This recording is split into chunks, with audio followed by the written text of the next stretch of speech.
तुम्हें शांति मिले, ये एक संदेश देकर के कोरोना कैथोलिक चर्च दोनार अवस्थित आज बड़ी संख्या में यहाँ पर आए हैं श्रद्धालु, जो ये जानने का प्रयास कर रहे हैं कि प्रभु यीशु ने जो संदेश दिया था वो संदेश से जीवन में कितना शांति आनंद मिलता है। और पिछले 2 हफ्ते से हम लोग अन्य प्रकार की तैयारियां करते हैं, जैसे चर्च का सजावट हो, अंदर बाहर जो चर्च का वो सजावट करें, फिर नीचे प्रभु यीशु का गौशाला बने।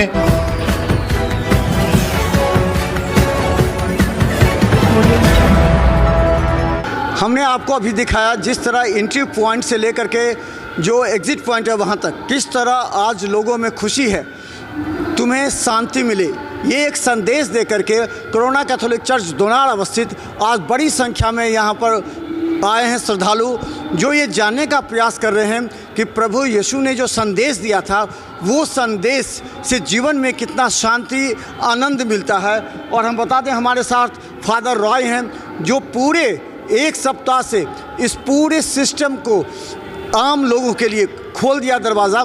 आज बड़ी संख्या में यहाँ लोग आए हैं और दर्शन कर रहे हैं। गौशाला में प्रभु यीशु का जिस तरह जन्म हुआ है उसको दिखाने का प्रयास किया गया है। ये आज का दिन देखिए ये प्रार्थना सभा यहाँ होता है। देखिए रात में 11 बजे के बाद यहाँ पर लोगों का आना जाना शुरू हो गया था। 12 बजे के बाद बड़ी संख्या में यहाँ श्रद्धालु पहुँचे थे, कैंडल जलाए थे, पूजा अर्चना की थी। तो ये बात आज राय हमारे साथ, आज आपकी मेहनत रंग लाई है, देखने को लेगा, क्योंकि 1 सप्ताह से लगे हुए थे। पिछले 1 सप्ताह से नहीं, लगभग दिसंबर 1 तारीख से हम लोग प्रभु यीशु का जन्मोत्सव की तैयारी कर रहे हैं। अब दिसंबर 1 तारीख से हम लोग विशेष रूप से आध्यात्मिक तैयारी करते हैं, और पिछले 2 हफ्ते से हम लोग अन्य प्रकार की तैयारियां करते हैं, जैसे चर्च का सजावट हो, अंदर बाहर जो चर्च का वो सजावट करें, फिर नीचे प्रभु यीशु का गौशाला बने जहाँ प्रभु यीशु का जन्म हुआ था। और इस तरह की तैयारियां करके हम लोग कल रात को विशेष प्रार्थना, पूजा, मिसा बलिदान के साथ करल सिंह के साथ हम लोग क्रिसमस मनाएं, बहुत सुंदर रूप से मनाएं। चर्च में तमाम भक्तजन इकट्ठे होकर के हम लोग प्रभु यीशु का जन्मोत्सव मनाएं। और आज सुबह हम लोग 8 बजे से लेकर हम लोगों का मिसा बलिदान, करल सिंगिंग, प्रार्थना सभा था, और 10 बजे से हम लोगों ने हर साल की तरह चर्च के प्रांगण में आम आदमी को आने के लिए गेट खोल दिया। अब लोग बड़ी संख्या में आ रहे हैं और प्रभु का दर्शन कर रहे हैं और मोमबत्तियां जला करके प्रभु का पूजा अर्चना कर रहे हैं। ये पूरे सिस्टम को आम लोगों के लिए कंफर्टेबल बनाने के लिए कितने लोगों को आपने, कितने कार्यकर्ताओं को आपने इसमें लगाया है?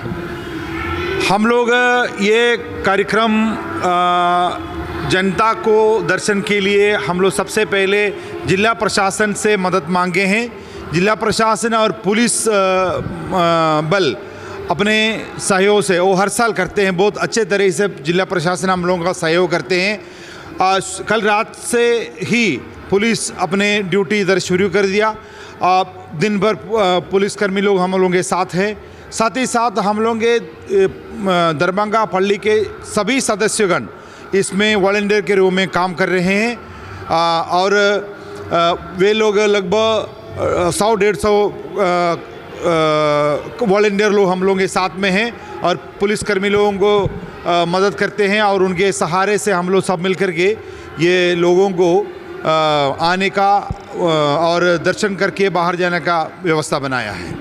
ये जो पूरी तरह तैयारी करते हैं, एक संदेश जाता है तुम्हें शांति मिले, ये एक संदेश है। जितने लोग आते हैं काफ़ी देखिए शांतिपूर्ण तरीके से, और सब जगह धार्मिक स्थल पर बहुत तरह के रहते हैं, लेकिन यहाँ शांति का संदेश दिया जाता है। तो ये किस तरह संदेश आप दिए? सबसे पहले हम ये बताना चाहूँगा कि हमारे प्रभु यीशु इस धरती पे जब जन्म लिया था, ये ही संदेश लेके आया था कि इस धरती के रहने वाले लोगों को शांति मिले।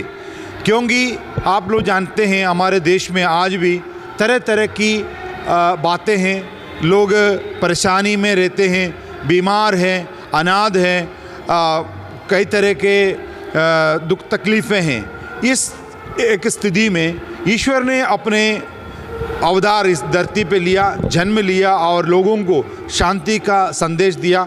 उन्होंने प्रेम, करुणा, शांति का संदेश देकर के उन्होंने बोला कि आपस में मेल मिलाप करो।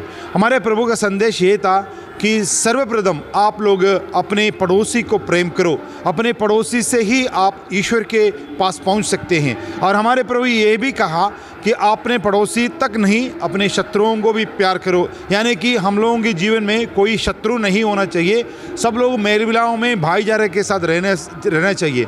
उसी तरह का एक वातावरण हम लोग अपने चर्च के अंदर करते हैं। इसलिए जब कभी यहाँ कोई कार्यक्रम होता है, जितने भी लोग आते हैं सब शांतिपूर्ण ढंग से आते हैं, हम लोगों के साथ सहयोग करते हैं और ईश्वर का अनुभव करके निकल जाते हैं। एक अंतिम सवाल, ये चर्च का एक और उद्देश्य है, जो गरीब हैं, अनाथ हैं, उन्हें शिक्षा, चिकित्सा, अन्य क्षेत्रों में आपने किया भी है, तो किस तरह करते हैं और कितने लोगों को कैसे प्रभावित करते हैं आप लोगों को मदद पहुँचाना? क्रिसमस के अवसर पर हम लोग ये खुशी की अवसर पे हम लोग सारे लोगों के साथ बांटते हैं। उसका एक नतीजा है तमाम लोग हमारे प्रांगण में आ जाए हैं। हम लोग गरीब लोगों के साथ जुड़े रहने के लिए प्रयास करते हैं हमेशा। इस साल हम लोग एक विशेष काम किए हैं कि सारे ईसाई लोगों को, जो इस चर्च के सदस्य हैं, ये कहा कि आप लोग भोजन का सामग्री जैसे चावल, दाल, आटा, तेल सब ले आएँ और हम लोग क्रिसमस के दिन तमाम गरीब लोग जो एक दिन में एक बार भी खाना नहीं खाने का नहीं खा सकते हैं, उनको वो सामग्री दे दे। कम से कम वो हमारे क्रिसमस के खुशी के अवसर पर उन लोग खुशी के साथ भोजन करें। तो सारे लोग, हमारे चर्च के सारे लोग दान दे दिए, चावल आटा के रूप में हम लोग इकट्ठा किए और हम गरीब लोगों के बीच में उसको बांट रहे हैं, जिससे हम लोग अपने खुशी सारे लोगों के साथ बांट रह सकें। पिछले वर्ष की तुलना में इस वर्ष आपने क्या कुछ नया या ऐड किया है आपने? इस वर्ष हम लोग सबसे पहले ये जो गरीब लोगों को भोजन देने वाला कार्यक्रम इस साल हम लोग पहली बार ऐड किए हैं। पिछले साल हम लोगों ने क्या किया था, यहाँ से 8 किलोमीटर दूरी पे जो सहिला में एक कुष्ठ रोग आश्रम में, वहाँ लगभग 50-60 लोग कुष्ठ रोगी लोग रहते हैं। तो पिछले साल हम लोगों ने क्या किया था, वही 60 कुष्ठ रोगी लोगों के साथ मिल करके हम लोग भोजन किए। इस साल भी हम लोग उन लोगों को भी क्रिसमस का गिफ्ट दिया, उन लोगों के साथ भोजन किया, एक दिन का भोजन उन लोगों को बना करके हम लोग दिया। और इस तरह हम लोग गरीब लोगों के साथ, ज़रूरतमंदों के साथ, जो जीवन में तकलीफ़ें अनुभव करते हैं, उन लोगों के साथ क्रिसमस मनाते। ये माता मरियम का बहुत अच्छा, ये क्या दर्शाता है? ये माता मरियम है। माता मरियम प्रभु यीशु का माँ है।